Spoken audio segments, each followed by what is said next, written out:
Hello, everyone, and thanks for joining us here at Cloud Wars Live, where we explore customer-centric business innovation by speaking with the dynamic companies making and using the modern technologies that are profoundly changing how the world works, lives, plays, learns, and dreams. Our guest today is Brian King of Marriott International, where he's driving growth and innovation for the giant hospitality company as Global Officer for Digital, Distribution, Revenue Management, and Global Sales. Brian, welcome to the Cloud Wars Live podcast. Thanks very much for joining us. Well, thanks for hosting me. It's great to be here. Brian, it looks like a key part of Marriott's strategy is to deploy new technologies that are enabling your employees to deliver fabulous guest experiences that go beyond personalization to what I saw on the company's website, anticipating the needs of its guests. So could you talk a little bit about that evolution from personalization to anticipating the needs of guests, and why is that so important? Great question. And I think you have to just step back for just a moment and think about what hospitality is really all about. You know, what's the heart of the matter? And it's really about human connections. And we fundamentally believe that, you know, Marriott plays a very important role in the world as a hospitality company, that we want to connect people from across the globe. And we believe that human connections actually drive us to be a better people at large and the world to be a better place to live. In order to do that, we want to make sure that our associates can make those connections in a way that gives them the most up-to-date current information really at their fingertips to serve our customers and reduce any friction they may have whatsoever. So we look at technology from the standpoint of it is a critical cornerstone to the enablement strategy of our associates to make those hospitality connections. Because at the end of the day, from our perspective, the moment of truth is when a guest and an associate interact, and that guest walks away from that moment of truth and they're absolutely delighted, mesmerized, or surprised how we were actually able to anticipate their needs and exceed their expectations. Any great hotelier, that's when you really know you've done your job well, is when you exceed the expectations of customers. And technology is foundational to doing that. So what's been interesting, I think, in recent years is customers are definitely willing to disclose information about how they want to be treated, what's important to them in a hotel, whether it's bedding or pillow type or floor. Those are kind of the more traditional requests customers might have. But now they're actually saying, you know, when I arrive at your hotel, I want to know about this type of restaurant in the city, or I'm actually looking for an experience with my family that might be X. And they're giving us insights so we can curate in advance prior to their arrival and actually make that stay as frictionless as possible. You know, our dream is that they never have to ask. We can just service them and we're ready to be there. And technology is absolutely the cornerstone of making that happen. Brian, that's great. Certainly not at any Marriott properties, but I've been at some hotels where I was mesmerized, but not so by the great experience, but rather like, what the heck are these people thinking here? That is, so it's great to hear, you know, you talk about that thing, the human connection and how that makes the world a better place. That's a wonderful way to look at it. And I wanted to ask along those lines, you know, the scale of your company now, right? Is it 30 brands and 7,000 properties? So with that big customer recognition platform that you put together to unify all that, what was it like to tackle a project like that? And now that you're through that, or mostly through it, what competitive advantages does that offer the Marriott? Well, I think that's a great question. When we think about bringing together Starwood and Marriott under one umbrella, it was so important for us to do two things. First of all, the guest is the heart of that integration, along with our associates. I always say, focus on the people, then on the mechanics. If you focus on mechanics first, any integration is typically not going to go out well. That was the thrust of what we did, was what do our customers expect of us? What are they asking for? What do they believe this integration should do for them? And we had the same questions we asked our associates as well. One thing that we knew was critical to making this happen is having best-in-class technology. I fundamentally believe that digital is hospitable, and great digital experiences for our guests and our associates actually drive the overall experience of our hotels by, again, trying to remove any friction point whatsoever. So it has been incredibly complicated, challenging, and interesting at the same time to bring these two companies together. But what I can tell you is the on-property experience whether you're staying in, a Westin, which is focused on wellness, or one of our terrific Sheraton hotels, or, an amazing Marriott product, or even it's something as a on-the-go traveler to Courtyard. Across all of those experiences, they're really knitted together with that focus on the humanity of travel, backed by technology. And we have a player that's been very important to us, which is our Salesforce partnership. We have lots of different technology platforms, but knitting it together, you need a common platform that we can understand that guest from a 360-degree view. Hospitality is powered by people, and right now our people are powered by Salesforce. That's a great way to put it, Brian. Now, one of the things that's interesting about this is that Marriott's focus on allowing guests to engage with your Marriott associates via whatever type of mediums most convenient for the guests, right? Phone, email, text, social media. Sure. Could you talk about the types of outcomes you've seen from that openness? Yeah, we want to make sure any way the customer interacts with us, they have the choice and we're able to service them. So dating myself, when I first started in the hotel business a long time ago, there was really only two ways. You had to physically be at the property or you had to call us. And that included our reservations. You couldn't make a reservation without making a phone call. It didn't exist. Yeah. So obviously the e-commerce revolution happened. You can now make your reservations online. And what we are seeing, and it's not just, I think sometimes people think it's just millennials. I'll hear that language. And that's not the case. Chat has grown exponentially and it's growing month by month. So our customers now can chat directly with our hotels. They can chat directly with our customer engagement centers. We don't even call them reservation centers anymore because most of the transactions that we're having with customers are no longer just making a reservation. They're actually going in and having questions about what is this experience like? Or I heard about this new thing called Marriott Moments. How do I get one of those experiences and what does that look like? They're more and more becoming service centers for our customers. And they're no longer phone calls. They're certainly emails, of course, but chat is growing exponentially. And what's wonderful about our chat is we take this view of it that it is still a human interaction. Those chats are taking place with people on the other end of the chat. So there is a digital connection that is still a human connection. And we feel very strongly about that. Brian, just a second ago, you touched on the term millennials, and I know that sometimes we all tend to fall into generalizations about that. But I wondered if you could talk about as you did with the chat there, behavioral patterns you see among your guests across an age spectrum. And is there any differentiation about the adoption rates of some of the new sorts of technology front ends that you're using? Yeah, there's no doubt about it. We know that millennials, just because they've grown up in this age of mobile, that they're early adopters for sure. But I think the adoption window for the other generations is much shorter than it used to be, because any consumer wants things done in a way that services them versus being herded like cattle. That's, I think, the beauty of the age that we live in now. No matter how you want to communicate with the brand, you as the brand have a responsibility to build those communication vehicles, whether they're voice enabled, chat enabled, email enabled, and whatever the next evolution of that is going to be. So it is about building those communication channels. I do think that, it is well documented that millennials are adopting really quickly to non-traditional ways of using technology, and it just comes to them naturally. But I think other generations fall in line really, really quickly because it's just, frankly, it's easier. One thing that I do notice that's different when I think about generational travel is I call this tribal travel. It's interesting to see, and it really has to do with social media at large, that people are communicating in their small social circles, and they're now doing trip planning on applications like Facebook or WeChat or what have you, and they're coming to us to take a trip. And they're going to go with their friends or their colleagues or their family, and it's this consensus-driven building approach to a trip. It's like, where do we want to go? What's the destination? What experiences are we looking for?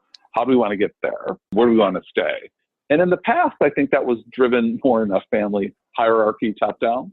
Yeah. I think that's different. And we actually see that with children today being much more informed because they have access to information and kind of directive to, here's what we really want to experience and do.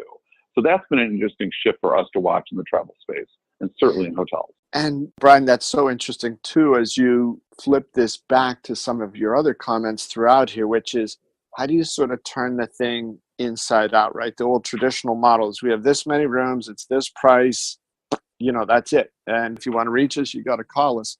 To instead sort of turning that global network of 6,700 properties into something that is as flexible as it can be to meet the needs of the people who want to have an experience, not just rent a room for a night. And that's exactly it, because I think lodging is not a commodity purchase, right? This is about experiences. And I think the biggest change in the industry is every hotel has its own story to tell. And there's a reason why that hotel exists. And we want to make sure that, like a character in a book, you as the guest are really the hero. So as you think about where you're going, let's say you're planning a great trip to Jacana and you want to stay at our amazing W property there. So you kind of think about what should that experience be like? So we have to be storytellers about our properties, so people can see themselves in that story. Or there's also additional chapters that they can discover on their own and actually write their own story. So we're there to help guide them through that journey. So when they leave that hotel, they've collected experiences that hopefully will live with them for a lifetime. And maybe they'll change the way they think about the world or a place they visited. If we can accomplish that as a hotelier, we've accomplished more than just a clean room and a nice place to stay. And now a quick break to hear from our sponsor. SAP Experience Management is helping businesses connect to their customers and then connect customers back to those businesses. Just listening to your customers is not enough. Businesses need to respond, react, and relate to them as individuals. Each one of them has his or her own likes, dislikes, and preferences. By combining experience data with operational data, SAP can help your business turn customer insights into actions that make their experiences better. SAP Experience Management helps you turn customers into fanatics and products into obsessions. Learn more at sap.com/xm. The best on SAP. Now back to the show. That's a great way to put it, Brian. So it's interesting, right, is the way you tell these things. You talk about being a storyteller and driving these experiences and the human connections that are such a part of this. So that's the real live Brian over here. And then, your title, which is pretty interesting there, Global Officer for digital distribution, revenue management, and global sales, which are all incredibly important. It sounds a little dry. How do you reconcile the outcomes that you're driving in almost like, Brian, the philosophy that you bring to your job, yet you've also got these extremely important outcomes to deliver? That's right. Well, business ultimately is about outcomes. So I always say there's the balance sheet and then there's the payroll sheet. So the balance sheet, you're driving towards, financial performance, obviously, and metrics that your shareholders hold you accountable to. And then there's the payroll sheet. These are the people who run our business every day, and they're the ones who actually drive those outcomes. So it's not an either or, it's a both. I think that's one thing that Marriott has always done incredibly well, is we know we're a people first company. We know that when our associates take great care of the customers, they're going to come back. So in turn, we always have to take great care of our associates. And that's a core management principle of ours. Take great care of your associates, they'll take great care of the customers will come back. And that's tried and true, and a value that won't waver.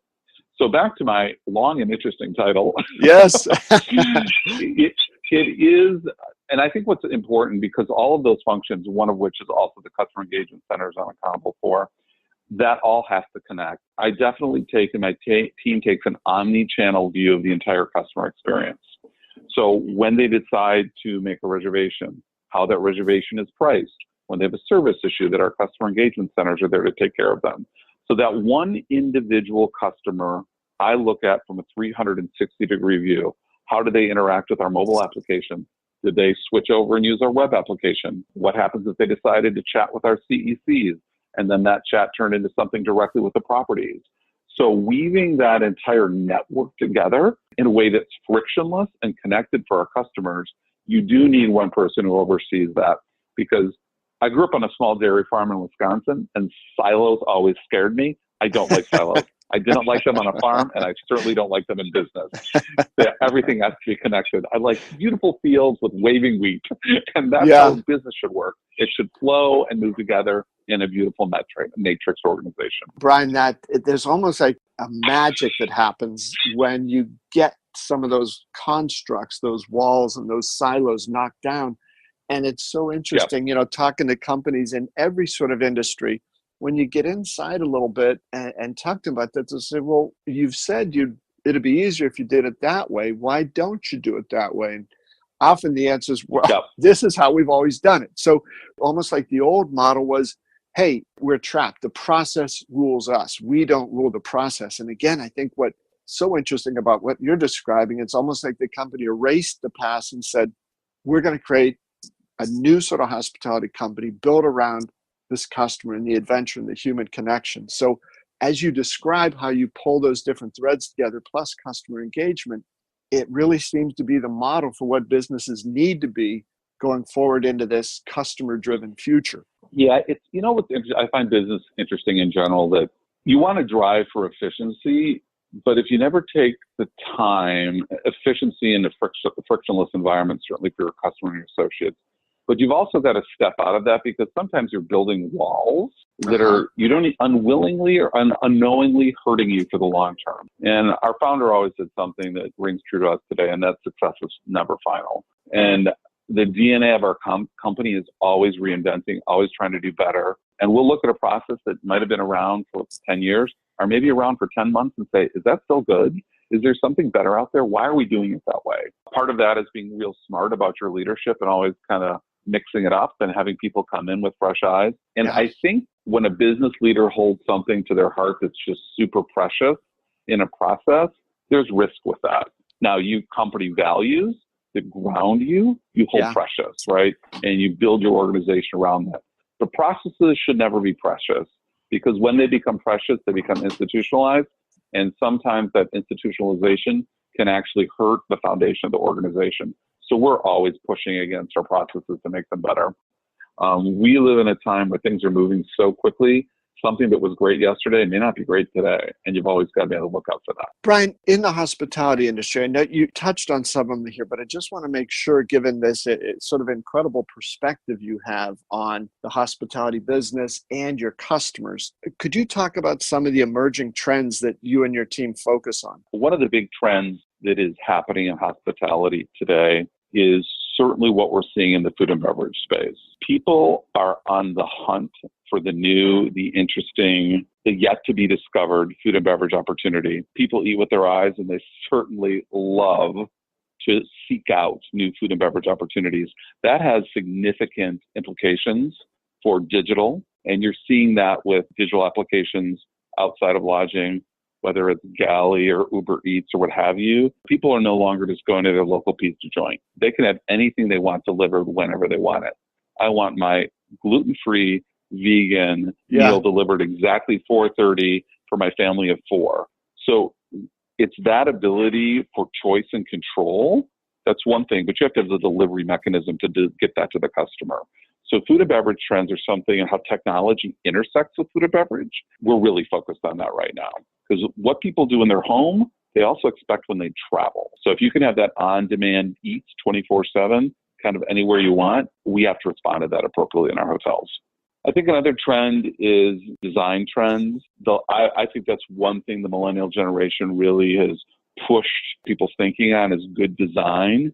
They grew up in a time when Steve Jobs and Apple showed them what great design could be digitally. They expect that in their homes. When you think of the amount of retailers that have really emerged as their own strong design sensibility, hoteliers have to respond to that as well too.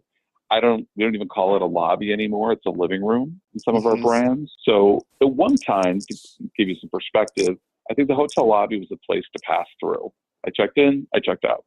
Now it's a place to commune, to congregate, try something new, meet new people. And if you think about people just sitting and working next to each other on long communal tables, that changes your food and beverage design, and it changes, frankly, your functional furniture design. So all of these things, you're seeing how people are working.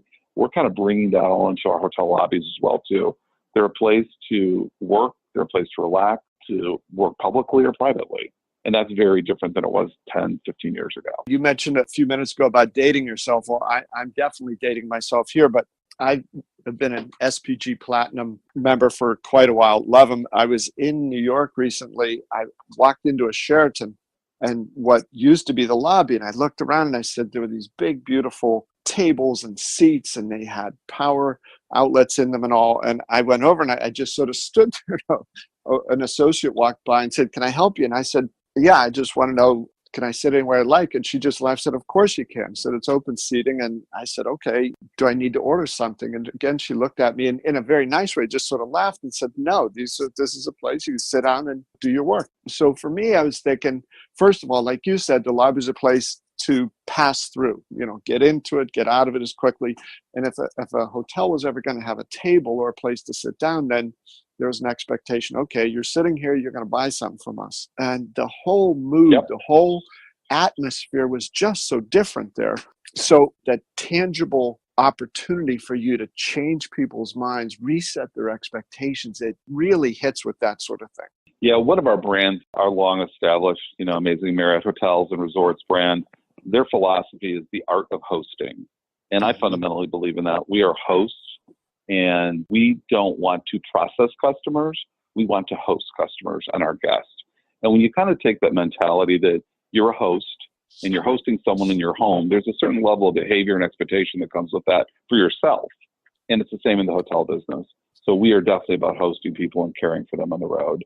And we just want them to enjoy our spaces. If they choose to order something, great. If not, you're just going to sit on your laptop or your iPhone and work. That's fantastic too. We want you out and about, whether you're in our hotel or discovering the city, but the hotel, we want to be that home base for you. And I do mean the word home. You feel like you can just kind of let your hair down and be yourself. And there doesn't need any pretense. And our associates want to treat you the way you want to be treated. Brian, it's coming across very well there. Two other things, Brian, quick, I wanted to ask you before you have to go. So key to doing the type of thing you said, providing these great experiences, is you've got to know a little bit about the individual guests. And you've said before that when the guests feel like, if I share information with Marriott, they're going to use that in the appropriate ways to help my experience be better. How do you get close enough to customers without the customer feeling like, hey, these guys are getting a little too close? It's really customer directed. And first of all, thanks for being a longtime SDG Platinum member. We appreciate that. And it's what the customer, I definitely thank you. And it's what you're willing to tell us about your stay. People have different degrees of what they're willing to disclose to any brand. But I think what makes lodging or travel unique is people generally understand when you're telling us your preferences, it's to make your stay better. It's not to market to you or to give you messages you're not interested in. It's like, if it's very important for you, always to have a high floor and this particular pillow type, and you really always want a king, that's important so you can be comfortable when you travel. Those are the things we love to hear and do it really well. Also, if you have allergies, we want to know about that, right? If people are willing to give information that's going to help them so we can make sure their stay is better. And it's always about what the customer wants. We never want to be creepy. That's not what we're about. We're there to serve and anticipate needs based on what you tell us. So that's how we look at it. Perfect. And Brian, final thing I wanted to ask is, what's next for you and your teams? Boy, the future is bright. We have a lot. We have a lot happening. Certainly on the digital front, we're rethinking about what the digital experience can be, both on our mobile application as well as our web application. And we want to make sure that when people enter those digital experiences, they see even more choices tomorrow than they do today. I fundamentally believe that as we think about digital design, it needs to be incredibly friendly and easy. But we also want to start making suggestions. One of the out-of-the-category brands I'm always amazed by, frankly, is Netflix. They've developed a personalization strategy that is always offering up new and interesting entertainment choices that appeals to me directly. Well, how do we do that with our digital applications in a way that appeals to our customer? So I think personalization will continue to be a thrust of ours, as well as this idea of orchestrating your stay. We're looking at different ways to bring your entire itinerary together, not just your air, your car, your hotel, but those experiences that you book. If you're doing some interesting tour of New York, kind of the backstreet tour of cool little restaurants, how do we actually bring that to life in the digital app so everything's in one place for you? That's one thing we do know, that customers love it when everything is synthesized together versus having to kind of bop around for information. So we really want to be the hub of information that makes their travel easy. And then offer other things that maybe when you're not traveling or staying with us, you still use the Marriott mobile app, because we can bring experiences directly to your home it makes your life easier off travel as well. So to me, it's about hospitality day in and day out. And the world would be a better place if we were just all more hospitable together. Yeah, it's a lovely thought. I like that, Brian. Brian, this has been just terrific. Thanks. Your way of describing things and revealing your passion for what you do comes across marvelously here. And I think you've given our listeners here a great new look into what the expectation should be for staying at a hotel. It doesn't have to be, okay, I hope this is not as bad as some of the hotels I've stayed at. I mean, it sounds like you're raising the bar far, far, far beyond that. Well, Bob, thanks so much. Keep traveling, keep exploring. The world's a great place to discover. Sounds great, Brian. I'm going to do that. And thanks a million for your time here. Great to have you. All right, take care. Thanks, Brian.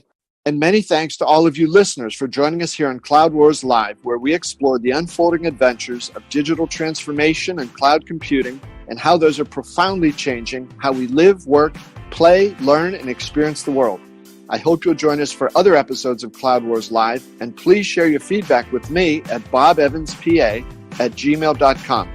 Thanks again, and I'll see you next time.